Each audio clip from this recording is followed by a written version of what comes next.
In the late summer of 2022, the shoreline of Lake Mead had pulled back so far from its established margins that people who had lived near the reservoir their entire lives were walking on ground their parents had never seen, on clay and rock that had been pressed under the weight of the water since before anyone then alive had reached the age of understanding what a dam was.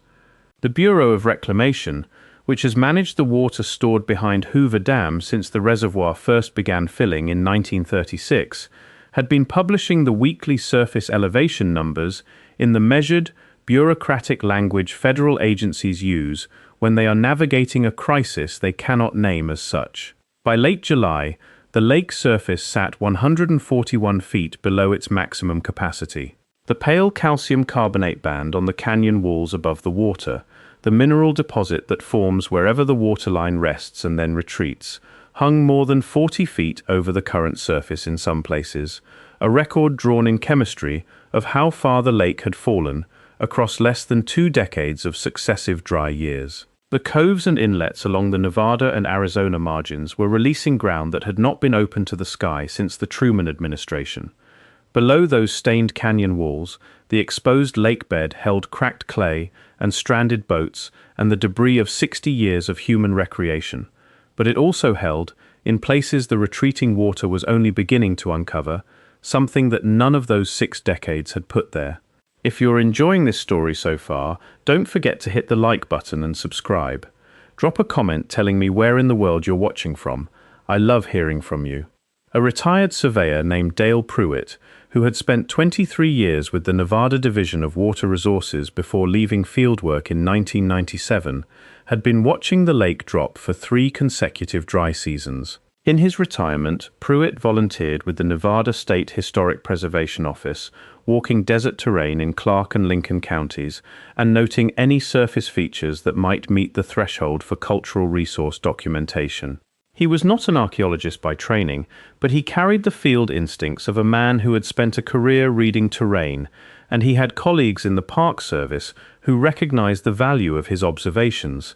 One of them, a cultural resource specialist assigned to the Lake Mead National Recreation Area, mentioned to him in early July of 2022 that the western arm of the reservoir, near the old drainage of Overton Wash, was exposing lakebed not seen since the winter of 1938.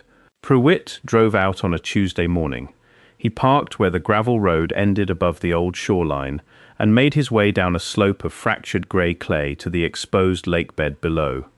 What he found at the base of that descent was a road. The word is specific and accurate. A course of flat, fitted stones, each one between 12 and 22 inches across its longest dimension, laid side by side in a constructed surface approximately 9 feet wide, running northeast from the clay embankment, for a distance Prewitt paced at more than 400 feet before the surface disappeared beneath the remaining waterline, still covered. The placement was deliberate. The stones were set edge to edge with a regularity visible only in human work, the kind of consistency that geological process does not produce. The surface sat several inches above the surrounding sediment, and the upper faces of the stones showed a wear pattern consistent with sustained foot traffic over a long period, a smoothing of the stone that accumulates through use, not through time and water acting on the material in isolation. Prewitt knelt and ran his hand along the surface, and then stood and walked the full visible length of the course, counting his steps. The road showed no obvious break or collapse across the section the drought had exposed. The construction had come through 84 years of reservoir submersion, with its geometry largely intact. He recorded the bearing of the course with a compass reading he repeated 3 times, and it oriented directly northeast, toward the higher ground above the Overton Wash drainage, toward the benchland where the settlements documented by the archaeologist Mark Raymond Harrington in the 1920s and 30s had stood before the reservoir covered them. Prewitt photographed the feature in segments from both sides and from standing height, noted the dimensions of individual stones in his field notebook, and logged the GPS coordinates of the 2 endpoints visible above the waterline. He spent 3.5 hours on and around the surface before he climbed back up the clay slope to his truck. To understand the weight of what Prewitt found, you have to understand Harrington and what Harrington was working against. Beginning in 1924, Harrington conducted fieldwork through the Moapa Valley and the Lower Virgin River corridor on behalf of the Museum of the American Indian in New York, documenting the remains of a culture he identified as the Virgin Branch Ancestral Puebloan, the southernmost expression of a building and farming tradition that had occupied the Colorado Plateau for more than 8 centuries. The people he was studying were settled farmers. They built masonry room blocks and storage facilities along the river margins, fired a distinctive paddle and anvil pottery with painted geometric decoration, and maintained trade networks that moved turquoise from the desert ranges north of the valley to communities hundreds of miles away, and carried shell goods from the Gulf of California more than 300 miles to the south. Their connections to the Chaco Basin in what is now New Mexico, more than 500 miles to the east, are visible in the ceramic styles and architectural conventions that appear at both ends of the corridor. Harrington spent 11 field seasons in the valley. He documented more than 100 sites and assembled an archive of field notes, photographs, and measured drawings that constitutes the primary record of a culture he was studying, simultaneously in its final season of accessibility. Harrington's last field season in the Moapa Valley was 1935, the same year Hoover Dam closed its gates. The water began to rise in the channel below and did not stop. In the wet years of the late 1930s, the reservoir advanced up the drainage system faster than any coordinated salvage effort could follow. By 1941, more than 40 of the site clusters Harrington had documented were fully submerged. Their stone structures collapsed under the weight and pressure of the reservoir, the soil around them scoured and redeposited. The stratigraphic record that gives physical objects their meaning dissolved in the cold dark of the lake bottom. Harrington wrote about this not in retrospect but in real time, in correspondence preserved in the museum's archive in New York. He named the gaps in his coverage specifically and deliberately. There were segments of the lower Overton Wash drainage, between the river margin and the higher benchland, that the funding and the time had not allowed him to reach before the water took them. He identified those sections in his correspondence as unsurveyed. He was not hedging. He was being precise about a loss he was watching happen and could not prevent. The road Prewitt found in July of 2022 lies within the boundaries of that gap. It appears in none of Harrington's published site reports. It does not appear in the documentation held by the Lost City Museum in Overton, Nevada, the institution built in 1935 to house the collection Harrington recovered from the valley before the flood. Prewitt checked both sources after returning from the lakebed. The feature he had spent the morning documenting was either entered into a record and removed from public access at some point in the 84 years the water covered it, or, more likely given the absence of any other evidence, it was simply never reached before the reservoir rose over it. It was built, used, and taken by the same water that took the rest of the Virgin Branch archaeological record, and it came back to the surface in the summer of 2022, visible and accessible to anyone willing to walk down to the waterline. Prewitt filed his report with the Park Service Cultural Resource Liaison at the Valley of Fire Visitor Center on the afternoon of the same day. The form was the standard Nevada Surface Feature Notification, the document the State Preservation Office uses to register features observed by volunteers and private citizens. Within 48 hours, the Bureau's Regional Cultural Resources Office had received a copy. The Bureau's response, a memo dated the second week of August 2022, and later released through a public records request, filed by a Nevada preservation nonprofit called the Desert Archaeology Documentation Network, acknowledged Prewitt's discovery and designated the feature for cultural resource assessment. In the procedural language of federal land management, assessment is a defined step.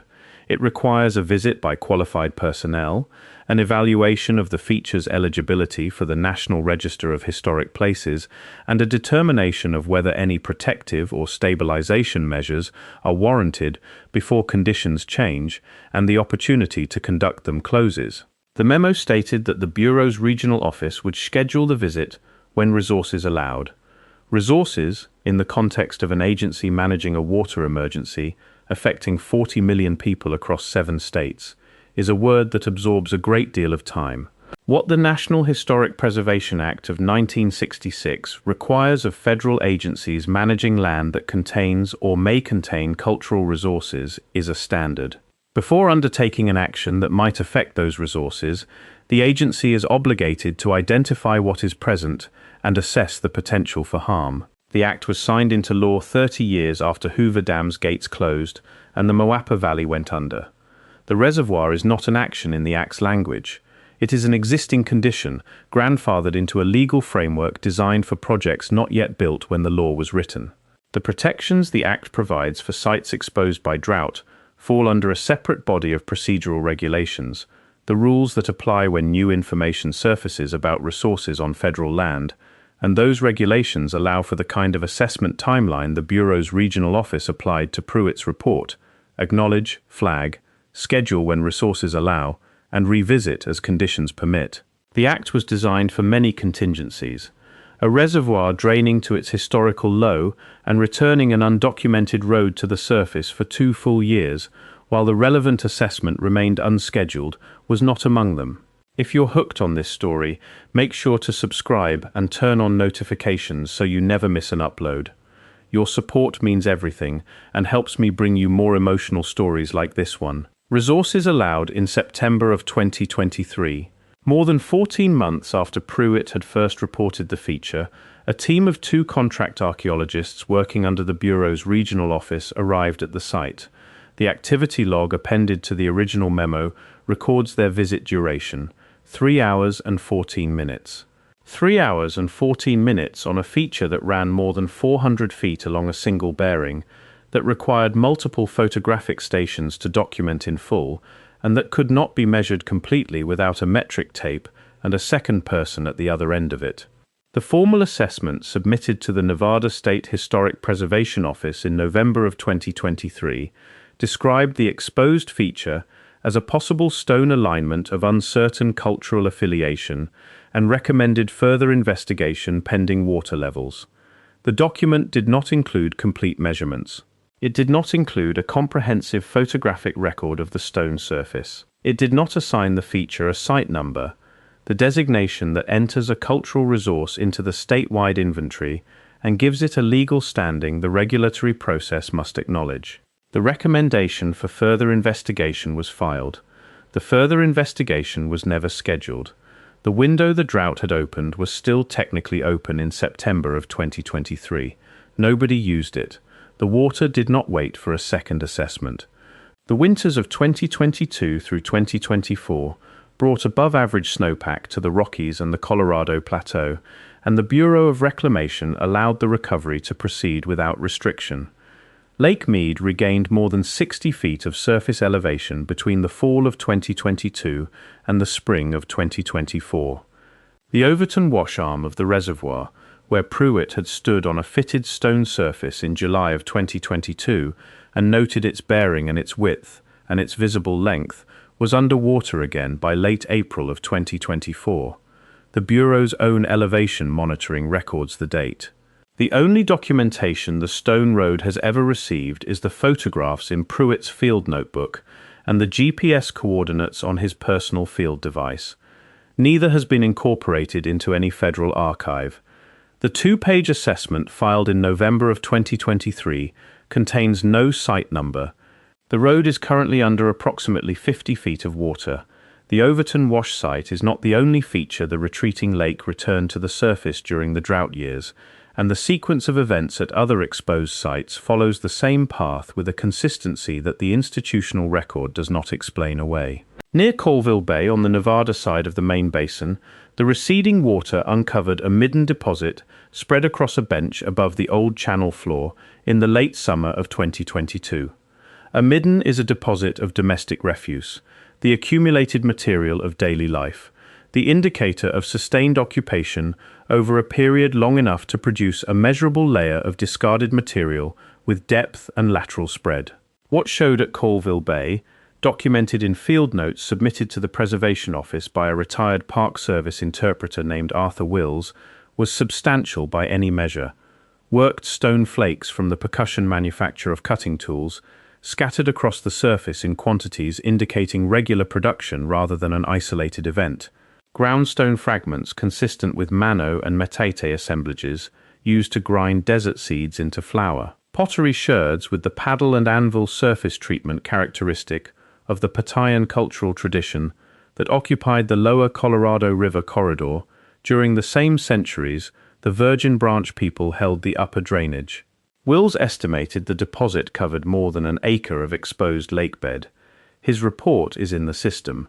No field team visited Colville Bay before the water returned. The deposit is under the lake. On the Arizona side of the reservoir, near the mouth of the Colorado wash drainage, a masonry wall emerged from the retreating shoreline in the same summer, documented in photographs submitted to the Arizona State Historic Preservation Office in October of 2022 by a park volunteer named Sandra Escobar, who had been walking the Arizona margins twice weekly to monitor shorebird nesting during the low water period.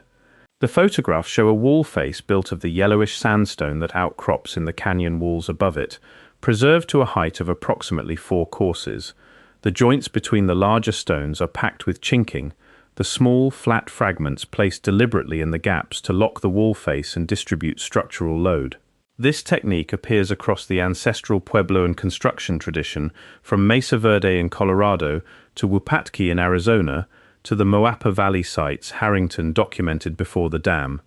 It is carried within communities that build in stone because they intend the structure to carry load over time, not to serve for a single season. The Arizona Preservation Office acknowledged Escobar's submission and noted the feature in its quarterly report. An assessment team was not dispatched before the lake recovered and covered the wall again in 2024. The quarterly log is the complete record. 3 sites, 3 independent observers without institutional authority, walking ground the agency does not have the personnel to cover. 3 reports filed through exactly the channels those institutions maintain for exactly this purpose.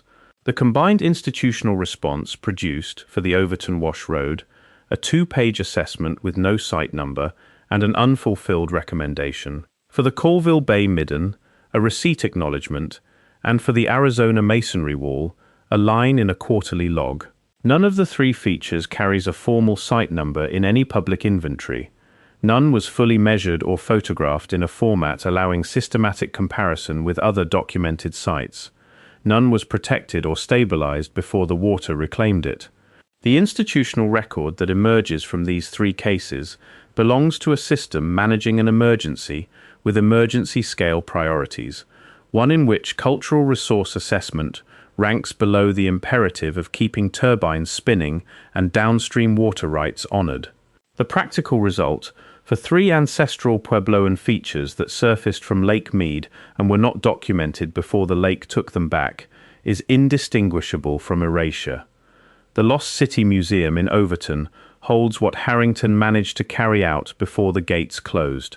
The collection is real, documented, and accessible to researchers.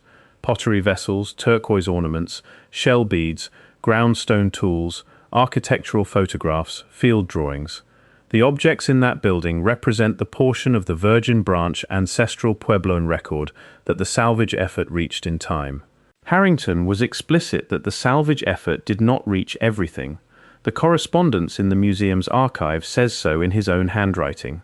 There were sections of the lower drainage system the water took before he got to them, and what those sections held went under with the record incomplete.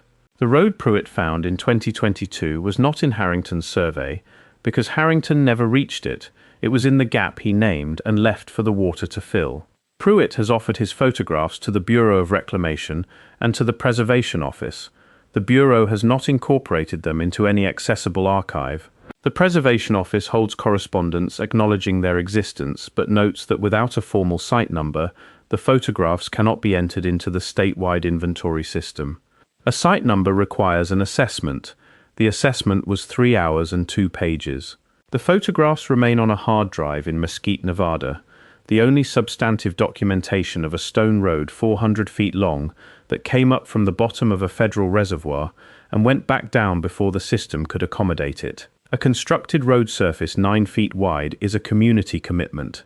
It requires the quarrying of stone from outcrops, accessible enough to transport across desert terrain.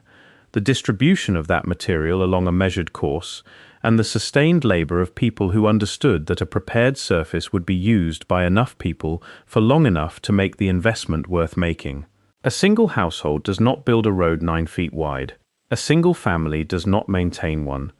The construction implies a community with enough shared purpose to dedicate collective labor to infrastructure that benefits the group rather than any individual who undertakes the work. The Virgin Branch ancestral Puebloan communities of the Moapa Valley were the western node of a regional system that moved goods and information across a network reaching 500 miles east and 300 miles south.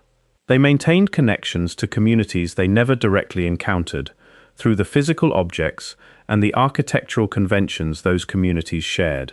A road through the Overton Wash corridor, connecting the lower drainage settlements to the higher ground above the valley floor, is the kind of infrastructure that holds a dispersed system together.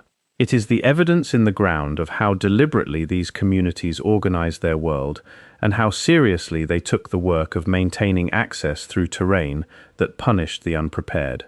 And it sat on the bottom of Lake Mead for 84 years and came back to the surface in full readability, and the window the drought gave to measure it closed with 3 hours of contract fieldwork and a recommendation that no one followed. The Bureau of Reclamation's own long-range projections for Lake Mead describe a reservoir that will continue to fluctuate with the snowpack of a warming and variable west. The historical low of 2022 will not be the last the lake records. The modeling shows a surface that responds to precipitation cycles in a region that is, measured across the preceding century, drying. The water will fall again. When it does, the Overton Wash Road will surface again. The Colville Bay Midden deposit will come above the waterline again. The masonry wall on the Arizona shore will stand in the open air again. Each time the lake drops far enough, the window opens. What happens in the space between the drought and the snowpack, who reaches the site with a measuring tape, and the authority to assign a site number and enter it into a system that will hold it when the water returns, is the only variable in the sequence that remains unresolved. Everything else the record shows has already happened the same way twice. The road below the Overton Wash drainage was built by people who understood that distance is managed by infrastructure, that the effort of building a fitted stone surface pays itself back across every generation that uses it. They laid that surface on a bearing toward the high ground 400 feet from the river margin, and they made it 9 feet wide because the people who would use it were carrying things, moving in groups, doing the ordinary work of a community that relied on the connection between the lower settlements and the land above. The stone kept their work intact through 84 years of federal reservoir, and it came back to the surface in the summer of 2022, straight and legible, still running the bearing its builders gave it, still showing the wear of the feet that had used it long before the dam existed. What the institutional record made of it in the 2 years the drought gave back is a 2-page recommendation in a filing cabinet and a GPS coordinate on a hard drive in Mesquite, Nevada. The road does not know this. It is still down there, under 50 feet of water, holding the bearing its builders gave it, carrying no record of the 3 hours that stood between it and the system that was supposed to protect it. The lake is rising now. It will fall again. When it does, the road will come back. What happens next is the only part of the story still unwritten. Thank you so much for watching until the end. If you loved this story, check out the other videos on your screen now. I think you'll really enjoy them. And don't forget to subscribe if you haven't already. See you in the next story.